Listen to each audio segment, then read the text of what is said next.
Olá a todos. Muito obrigado por ter você comigo aqui novamente. Seja bem-vindo mais uma vez aqui nesse canal. Se você é novo, por favor, inscreva-se no canal. Seja um inscrito e ative as notificações para você. Ative o sininho, né? Para você receber notificações, melhor dizendo, quando eu lançar vídeos novos. Bom, meus amigos, hoje eu quero falar um pouco sobre os anos perdidos de Jesus, né? Tem uma teoria, uma corrente de pensamento que fala sobre o Jesus da Índia, que é esse Jesus que eu vou abordar aqui nesse vídeo. Preste atenção. Bom, vamos lá. Suponha que você seja um detetive e se depara com um caso incomum. Não se trata de um caso de identidade incerta ou de pessoa desaparecida. Trata-se de um histórico incerto de anos, sem qualquer tipo de registro, onde os detalhes são poucos. Dias de nascimento, que é desconhecido, anos de nascimento também desconhecido, presumido entre 8 e 4 a.C. Lugar de nascimento incerto e acredita-se que seja Belém. No entanto, a história da humanidade é dividida pelo seu nascimento antes de Cristo e depois de Cristo, né?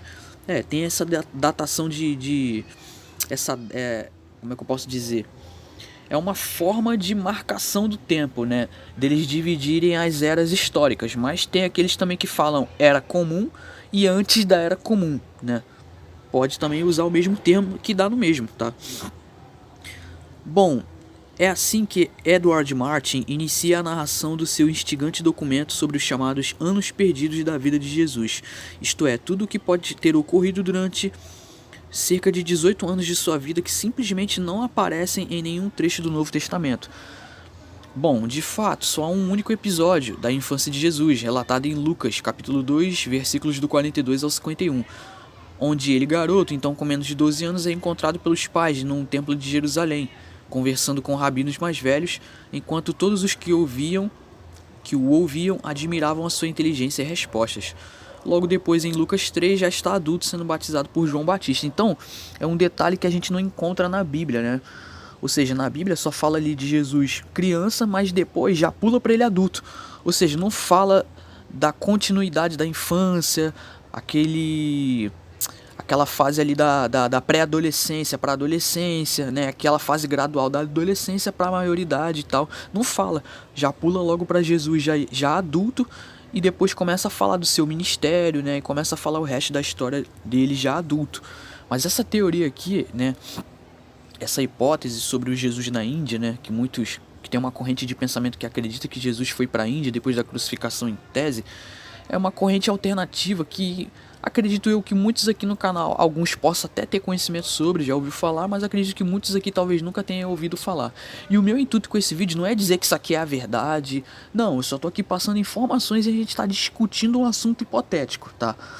Essa é a minha intenção aqui nesse vídeo, é discutir um assunto hipotético, só isso, nem é confirmar a veracidade e nem confirmar também que não é verdade, tá entendendo?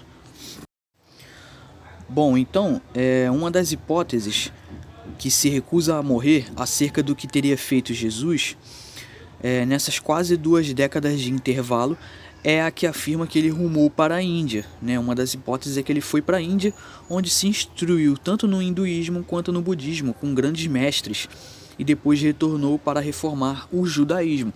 Obviamente, isso aqui é uma corrente de pensamento que difere totalmente da Bíblia, difere totalmente do que os cristãos acreditam, né? Difere totalmente do pensamento tradicional cristão que se tem sobre Jesus, né? Das tradições cristãs, né?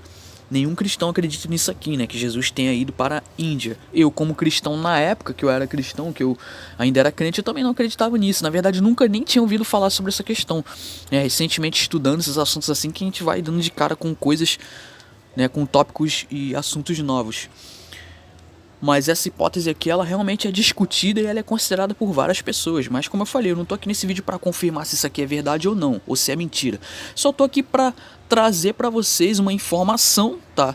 E discutir, assim, o que eu penso, o que eu acho acerca disso e, tipo assim, e é só isso, né? É só discutir um assunto aqui hipotético, tá? E aí cada um chega à sua conclusão. Bom, então, na época de Jesus, se alguém quisesse sair de Israel para aprender sobre outros costumes, culturas e religiões em regiões mais afastadas, a rota mais segura e conhecida sem dúvida seria a chamada Rota da Seda, que já existia há milhares de anos, principalmente em sua via terrestre. Ora, esta rota terminava precisamente no coração da Índia, e podia ser feita a pé, ou na carona de caravanas de mercadores. A hipótese, portanto, é bem mais verossímil do que parece à primeira vista. Bom, mas há mais, né? Diz aqui, no final do século XIX, o jornalista e explorador russo Nicholas Notovitch, ele disse haver encontrado manuscritos milenares no Tibete, dentre os quais um chamado A Vida do Santo Issa, né, que ele traduziu e publicou no Ocidente. O que acontece? Isso é o nome de Jesus no Oriente e também entre os muçulmanos, ou seja, esse pessoal acredita que Issa seria um nome oriental de Jesus, né, basicamente. Como diz aqui, o nome de Jesus no Oriente e também entre alguns muçulmanos. Então essa hipótese diz que Jesus era conhecido como Issa. Ou pelo menos há paralelos muito claros entre esse Issa, né, e o Jesus, né, como todos conhecem, né, Jesus Cristo, como diz ali no Novo Testamento e nos Evangelhos. Há paralelos muito claros. Se são a mesma pessoa ou não, Jesus Cristo e Issa, eu particularmente não sei. Mas tem pessoas que acreditam que são a mesma pessoa e tem pessoas que acreditam que Issa era outro tipo de pessoa, mas tinha paralelos claros, semelhanças muito claras com o personagem de Jesus, certo? Enfim. Bom, então, o que acontece? Até hoje acusam esse rapaz aí, o Notovitch, esse russo, né, que diz haver encontrado esses manuscritos. Muitos acusam ele de haver inventado a história toda, pois os manuscritos originais nunca foram encontrados, né? No entanto, fato é que em pleno século XXI ainda circulam muitas lendas acerca da passagem de Jesus pela Índia. Bom, será que podemos deduzir neste caso que onde há fumaça há fogo? Bom, será que Jesus realmente teria ido para a Índia após a crucificação? Bom, se a gente considerar por um momento que isso aqui é uma verdade, é um fato que realmente aconteceu, então isso aqui contradiz totalmente o cristianismo, né? Tá? Contradiz a Bíblia em inúmeros aspectos e não há por que sustentar que Jesus realmente é um personagem enviado por Deus ou por uma entidade superior, algo do tipo, né? Ou será que isso é verdade ou será que isso é mentira? Quem está falando a verdade, os cristãos ou aqueles que alegam que Jesus foi para a Índia? Será que os dois estão errados? Será que os dois estão certos? E aí? Vocês podem ver que eu só estou fazendo questionamentos aqui, tá? Não estou confirmando nenhuma coisa nem desmentindo também, tá? Só estou fazendo perguntas e questionamentos e lançando no ar. Bom, então esse pensamento difere e ele iria contradizer totalmente o conceito tradicional, né, que se tem sobre Jesus, tá entendendo?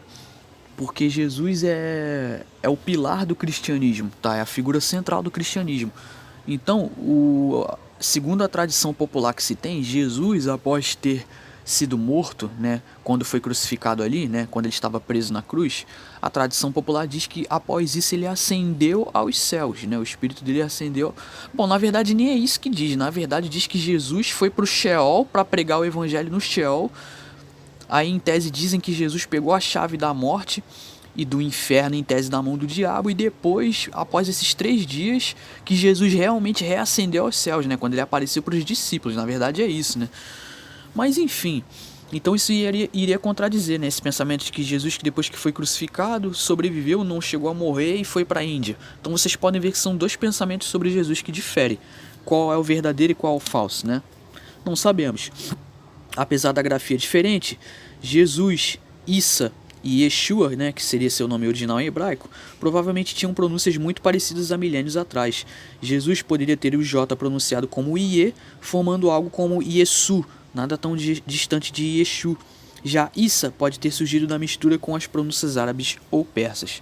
Espero que todos tenham sido esclarecidos aqui, que esse vídeo foi só uma tentativa de passar informações aí, para vocês verem que existem pontos que divergem, né, sobre Jesus, pontos de vista diferentes. E é isso, se você gostou desse vídeo, deixe seu like, deixe seu comentário abaixo o que você pensa, se você concorda ou discorda. Vou ficando por aqui. Muito obrigado a todos pela paciência e pela atenção. Por hoje é isso, muito obrigado a todos, espero que tenham gostado e até mais.